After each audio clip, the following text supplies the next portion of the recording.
Well, hello there, everyone, and welcome to Artist Baker. This is the YouTube channel that we created in 2020. So let's get started with our second video, basic inking.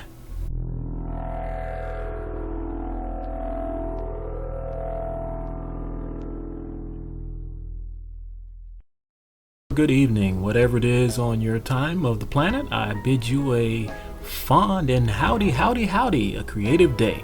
So today we're going to talk about inking techniques. Now, today, as you can see, we are just going to go ahead and do our thumbnail at first.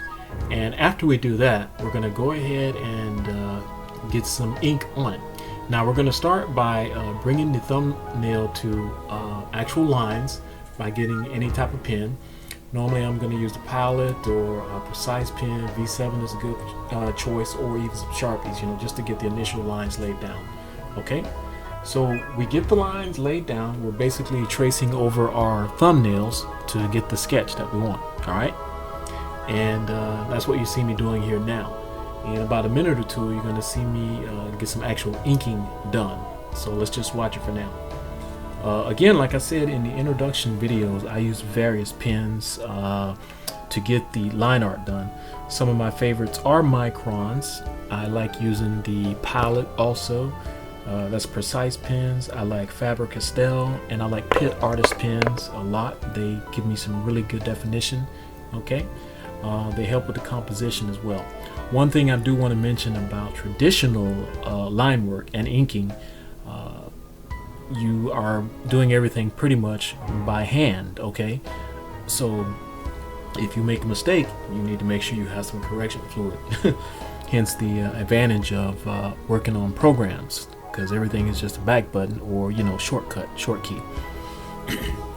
So with traditional line art and inking, again, it's the same technique. You get your thumbnail if you're doing layouts or sequential art, whatever you have, and then you just bring that thumb art to life by putting some pen on it. So you can see that I'm gonna get the little cup here, and I just pour just a tiny bit in there, and I start dipping the pen, and just this is great stuff. It gives you incredible solid dark colors. You can control these fine brushes by how much pressure you put on. And again, this is just one traditional way that I use the pen. Some people use the quill pens. I like these little fine hairbrush pens. They're very, very good for exaggerating and giving you some I call it explosive zapping lines and stuff like that. Okay, so I use these and I just go ahead and do some secondary inking. What I'll do after I'm done with the brush, I come back to pens, okay, and I can do more little fine details on the drawing, and that's what you see me doing here in this video. So I'm using two methods of inking. I'm using the actual brush set with some Black India waterproof ink, and I come back in after I do that and I do some pen work. So this is basic inking 101, and I just wanted to give you guys an introduction to basic inking. Obviously there's a whole lot more methods to do this, but this is how we're doing it for now. All right, again, I am using 11 by 17 Bristol board, Strathmore. That's the series that I use for most all of my sequential art in the comics.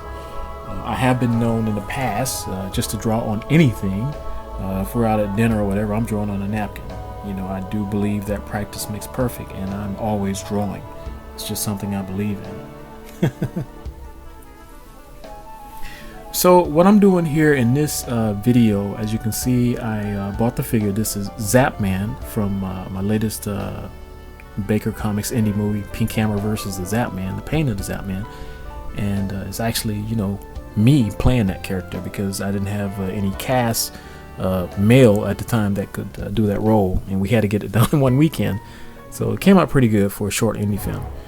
But anyway, he has zapping powers. So as I ink this piece, you're gonna see me using the regular standard brush that you can buy from any art store, and I'm using Black India ink. This is waterproof ink, and this is really good stuff to use.